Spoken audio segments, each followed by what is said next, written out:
little video here, just looking at this glowworm flue. A little bit too much white on show, don't you think? Only joking, it wasn't like that. Glowworm asked for this flue to be removed. We weren't sure at first, to be honest, why that was.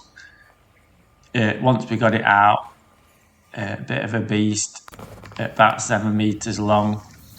You can see where the flue seals have been leaking.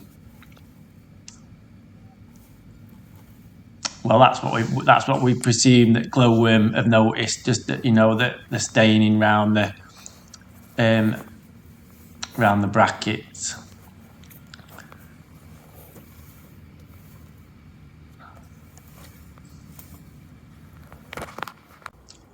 And you can see the flue seals are pretty perished, pretty worn and broken.